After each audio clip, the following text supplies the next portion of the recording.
didn't forget you, I just forgot you for a One second. form, right? Yes, boom. Okay. All right. So I'm just gonna ask you a couple questions, and we'll have, whoever wants to field it. I feel like I gotta come over here because it's weird. Okay, I probably could have just walked this way, but I didn't. Anyway, so let's say how many new people in the room again? Hands? Less than a year. More hands. Okay, yeah, okay, so we're gonna start there. So whoever wants to answer, when you, let's say in the first 10 dial sessions, how successful were you? Awful, really bad. Partially because I was working age leads at that time, so I got hung up on. People said, "Who are you have to take care of?" Or I sent that in 2 years ago. Why are you calling me now? Right. So rejections like that I got. So I didn't get a chance to out of the gate work brand new leads because my financials were in order at that point in time. Okay. So I worked age leads to get the experience out of it, get my tail kicked on the phone, so that I can get it out of my system. But once I picked up the rhythm a little bit, it started to get better. So, lesson to learn, I would say, do you think that you are better on the phone now because you did get your teeth kicked in the beginning? Much better, yeah. Right. Learning to overcome objections is absolutely mandatory.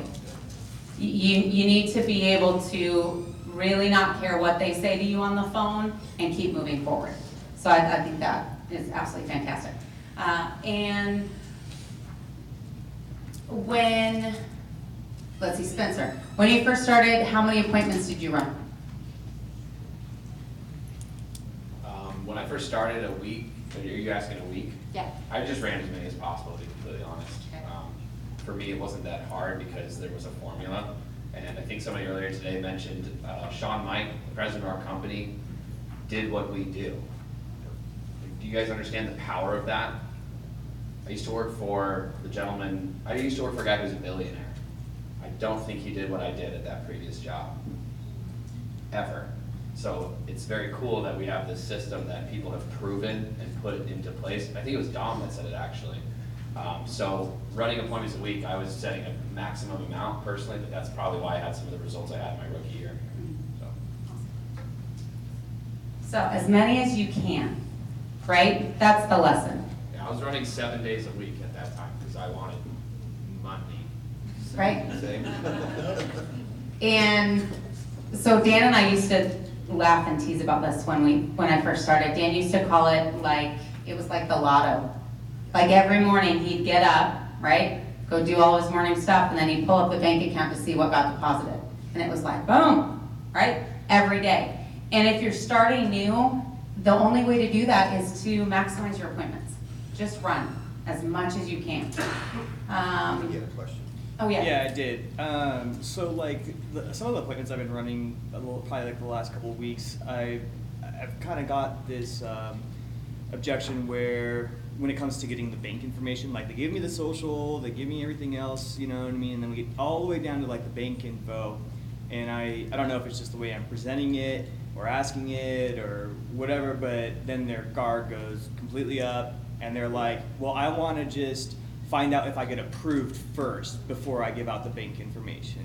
And I usually just say something like, well, this is part of the application process. We need this information. Nothing's going to be taken out of the account until after you get approved. Approval usually takes anywhere, from like a week to a couple weeks. I'm working with a guy that he was actually my first sell like about 6 weeks ago, and we're still in the process of trying to get him approved. You know what I mean?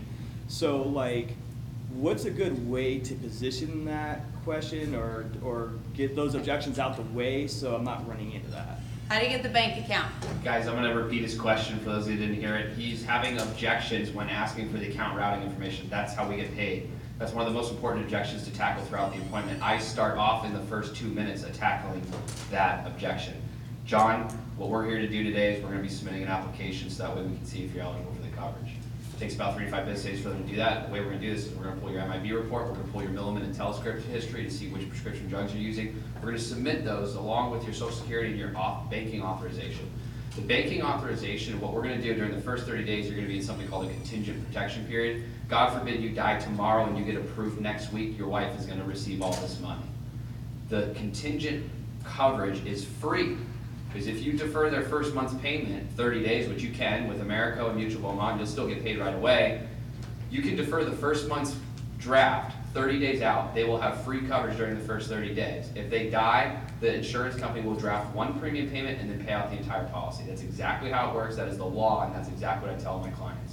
That's how I overcome the objection almost immediately. Hit it first. Okay, and then like if they say like later on, well, I want to see if I get approved first The approval before I process get. for this simplified issue life insurance plan, we do have to submit with banking authorization. But the good news for you, sir, you have a free look period. Every state in the country has a 30-day free look period. You're gonna have plenty of time to make that decision. I encourage you to have this discussion with your wife when I'm not here. You guys need to talk about your budget. You guys need to know the ingoing and outgoing without me here. Have that conversation in the comfort of your own home. Great news, you got 4 weeks to do it. Done. Don't even acknowledge any more on that objection.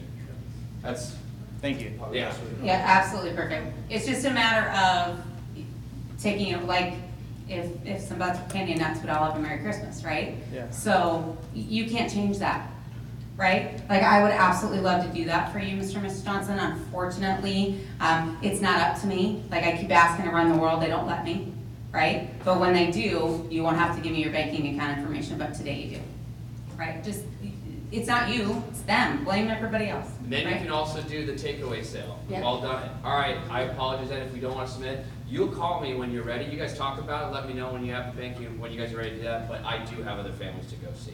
Fold your, like, take your time, put your stuff together. But Right. the takeaway sale, they'll be like, oh, okay. Yeah. Okay, so Brad, Yeah, inquiring minds. Yes. Right? You post your numbers like John was talking about, right? You'll sit there and dial 500 dials. Yeah. How in the mother of God do you do that? That's what I wanna know. okay. So, first of all, it's, I'm trying to get to the number of appointments. And so I think the big takeaway is I'm not very good at setting appointments because I have to dial a lot of times. So if I could get 30 appointments with 30 dials, make no mistake, I would be dialing 30 times. Okay, so I think we're a little confused as to which number we're tracking here, but, so yes, I do a lot of dialing, but I've set goals, and I will start at 8 o'clock, not 8:30 or 9 o'clock. I don't let anybody get in the way of my dialing time. And I get all of my admin and busy work and back office paper shuffling before 8 o'clock, and 8 o'clock on the dot, the phone is dialing. And I will dial 1, 2, and if they answer on the first one, it said an appointment, I don't just dial them 3 more times to get to my 500. I have set an appointment, that's the whole idea.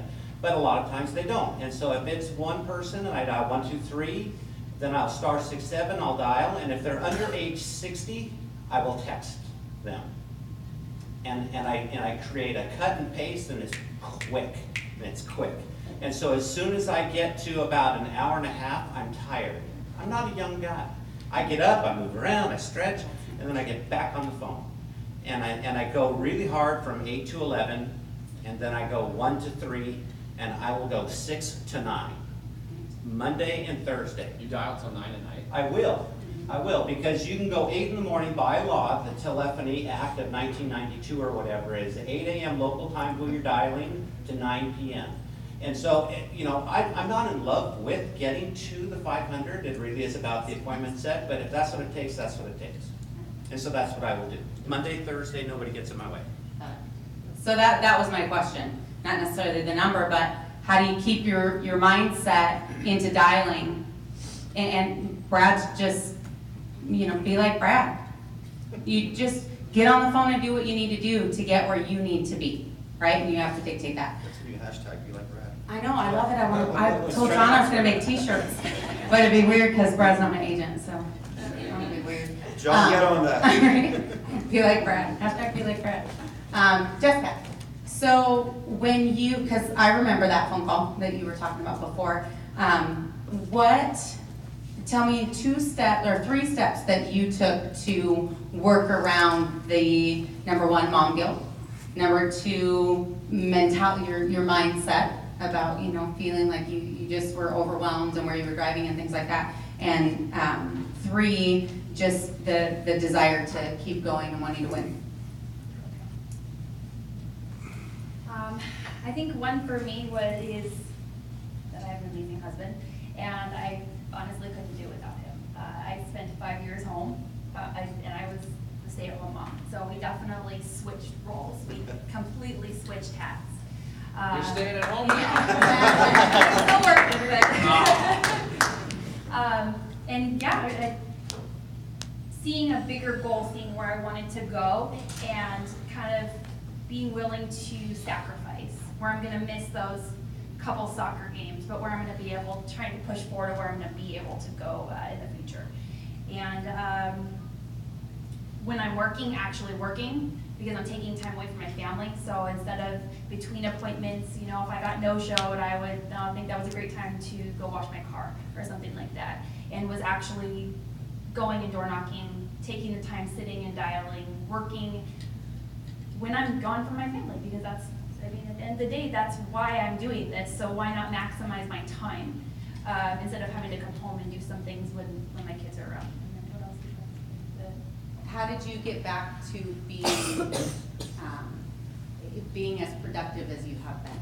Okay, it was a complete mindset. Like I had said earlier, changing the way that I was thinking. I had Ken basically as my own personal coach that dragged my butt out of bed and got myself motivated where I completely lost who I was, and just believing in myself and setting my own standards and holding myself to the standards, and then meeting them and then ratcheting myself back up. Okay, I hit this goal. I hit this minimum. How do I go higher? How do I go higher? And that's, I mean, I think that's kind of my method of anything is how do I get better? How do we get better? Okay, this was great, but what could we have done better? So just keep changing and adapting, because that's the biggest thing, I think. Exactly. You got to move with the business, right? You have to consistently move with the business. Oh, can I say one more thing? Yes. Sorry. A big thing for me, which I think that we said about adapting, so I just wanted to mention this because we talked about scheduling and leads, is that I wasn't getting my orders, like I said, filled, and instead of kind of this like, oh, this isn't working for me, oh, this isn't working, it was okay, now we're moving over to this place, now we're changing our lead flow like this, okay, now we're going to start here. So it's just, like I said, I just wanted to say that is that you may not have to, it may not be exactly where you want. We live in Whidbey Island, so it's very, very isolated. So we want to be successful, so then it's setting ourselves up for that. Paul, you issued 28 grand? 24? I would have just said it was 28, Paul. Gotta be I'm transparent. sorry. Gotta be transparent.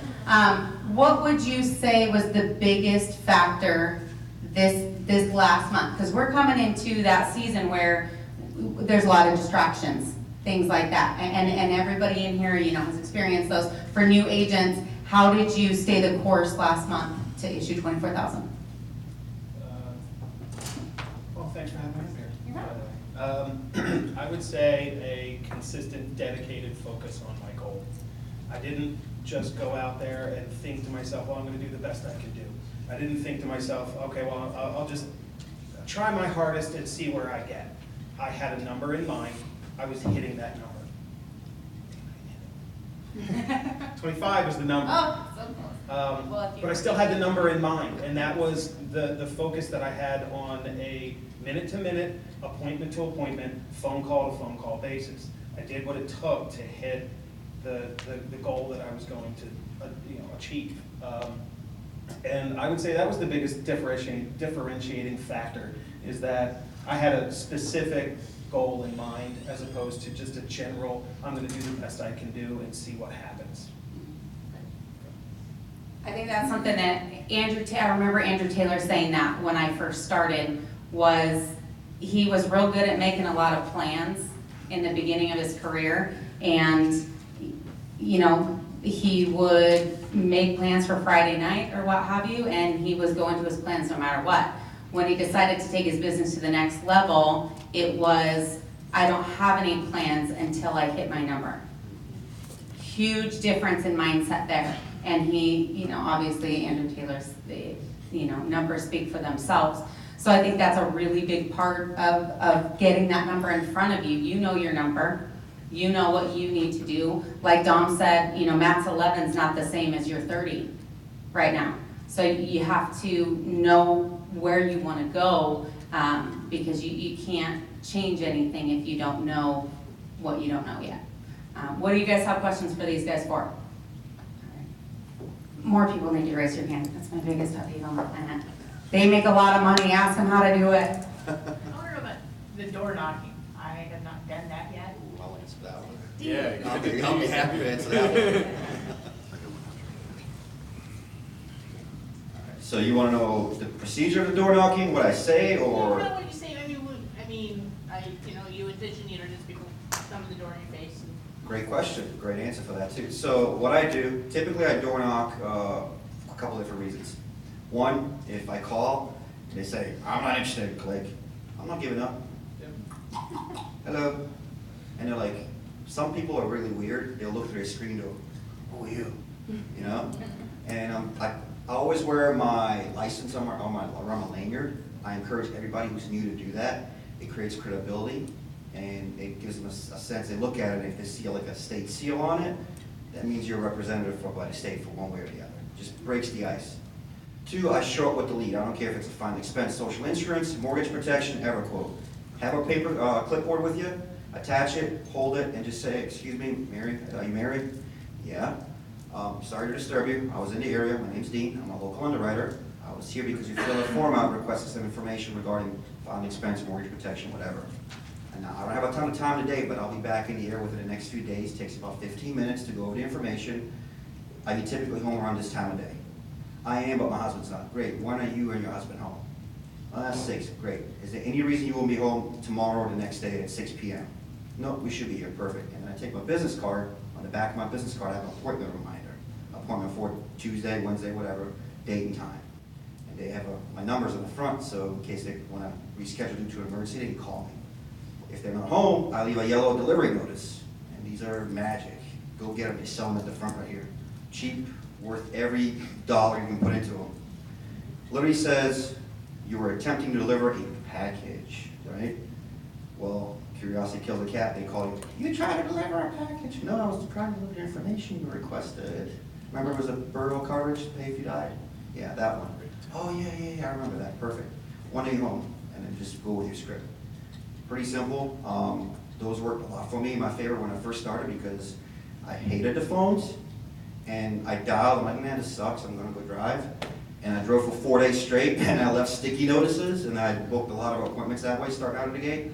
And to this day, I still utilize the method. If I have no luck getting a hold of somebody, I'll drive between appointments and door knock, or if, let's say, my dialing session on a Monday morning didn't go as well as planned, if it's a nice day out, I'm taking my leads with me, I'm gonna dial in between drives, pull over, and still door knock in the evenings.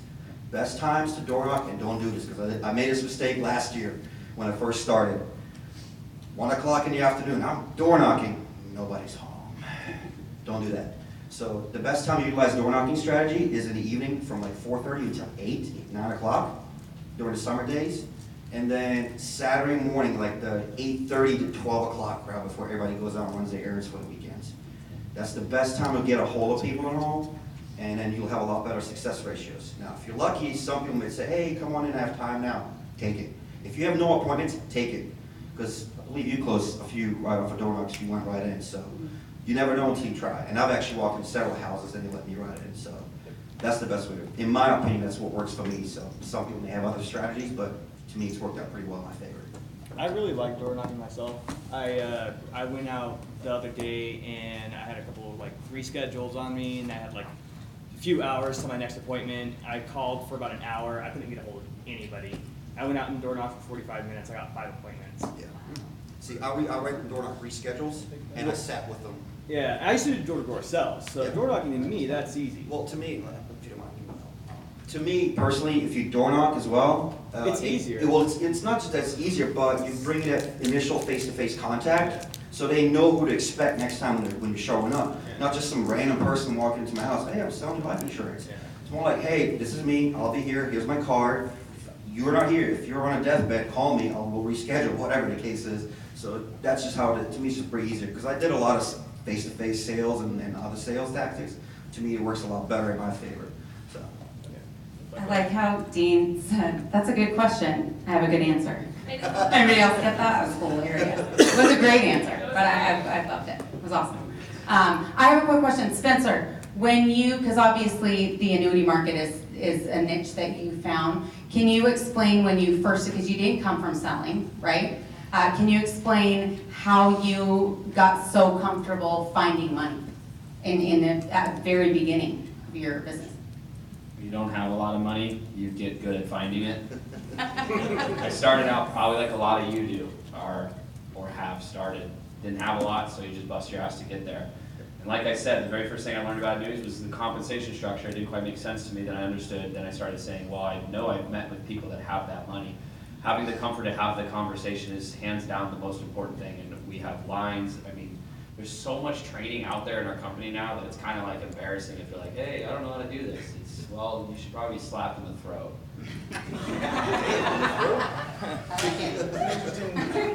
Yeah, we're going for full esophageal deconstruction. My point is, though, that there's a lot of material out there. I can produce it for you. I'm very focused now on creating training content. I've bought equipment to do so, just so it's more quality and doing that. But having the conversation about the money is the most simple part to do in the home. And then when you find the $200,000, $300,000, $800,000, you say, hey, Mr. Johnson, that's just kind of uncommon that you have that much money in this asset class. He goes, well, what do you mean? I said, well, it's just, to be honest, I'd probably say like 95% of the people we meet with at your age have already diversified into like a personalized pension plan. Why has your advisor not recommended that yet? This also tackles the objection of my advisor. Been in my family, blah, blah, blah. Why has your advisor not put you in a vehicle that is less risk adverse? You know, and then you say, hey, and then it's with the baby boomer generation, it's fear of missing out. They want to be doing what everybody else their age is doing. It's comfort. That's why they move to senior centers where they all live together. I mean, there's a lot of reasons that I could use to justify it, but having that comfort is important. The dangerous part about annuities, though, is the compensation. I have been a massive victim of making a $30,000 or $40,000 commission check and then hanging the cleats up. And I don't know if Matt remembers this, but we were at Talking Stick Resort in Arizona for a summer sales conference last year. And we were talking, it was at the time where I just wrapped up, you know, writing a ton of business. And I made a pretty big name for myself for selling a bunch. And I had told him that, you know, my goal next year is to be a 7-figure agent all under my own pen. And he goes, that's great, I think it's awesome that you have goals. But he kind of looked at me and he goes, hey Spence, like, nobody really cares. And it wasn't being like mean, and he wasn't, you know, busting my balls or anything. He was just like, dude, nobody cares. Like, because somebody's gonna come do that better than you. Like, it's always gonna get better and larger and more. Like, so it was it didn't settle in at that time, but when you write annuities, part of the problem is you're gonna get a very large compensation. It's just gonna happen, because if you have these conversations, you statistically will get a balloon client. Have the diligence and the dexterity to observe yourself and really question what is keeping you driving. If it's money, which was a big motivator for me, I had to refocus my goals so that I'm now refocused on consistency and productivity and things like that. So the annuity market's outstanding. It's a lot of fun because you do a really good service for your clients, but check your ego, humble yourself, remain coachable. I think the gentleman that just spoke last kind of touched on that. It's very important. I broke a lot of records last year. I went on stage, I think 7 times something, I don't even know, to grab awards. And even when I was doing it, I began to feel uncomfortable because I realized already before then that it didn't really matter. It wasn't about this plaque or award. To this day, I've not hung up a single one of those because that's not the motivator anymore. Originally I was trying to generate a name for myself, which is really good though, because it's not all bad. Now when I recruit, I say, hey, this is what I did last year, I'm gonna help you get to that goal. So now I got a little bit of credibility to hire people and say, hey, I wrote a book. a lot of business. I almost slipped. Wrote a lot of business, made plenty of money. I 10 times my income from the year before. 10 times. I added a whole 0 to my paycheck from what I made from 2017 to 2018. I was shocked, and I'm still recovering from that mental sort of path I went on. So sorry for the long-winded answer, but it's something you guys need to know. This business will make a lot of money. You get $28,000 in a week. I mean, she probably was advanced. What was that? Issue paid in a month, whatever. That's more money. That's over half than what I made in 2017 that she made in 1 week. Like, that's hard to cope with, and so because it's a lot of income. How many apps was that you did to make the 28? That was for the month this last week. Sorry, it's for the month. Oh, But for she the- did it was for the 15 month? this week. Yeah. How many did you do this week? How many apps? 10. 10 apps. That's, I mean, that's awesome. Well done. But the reality is, everyone can do it, right? We talk about activity all the time because activity is important. You know, Dom was talking about that too. You just have to set up your structure to make it happen, right? You could be real bad at this and still write 10. That's true. Right? It's totally true. I mean, some people I'm like, damn. What? Brooke, you had a question, right? Yeah. So when you first get started, you're coming off a job where you're punching in a paycheck, the majority.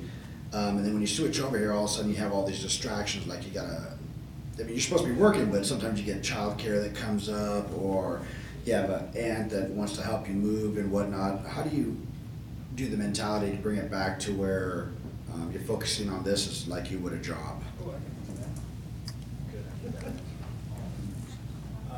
Great question, Craig. That's one of the things I struggled with, and I was excited to answer it because I guess I'm happy about the results and what I did.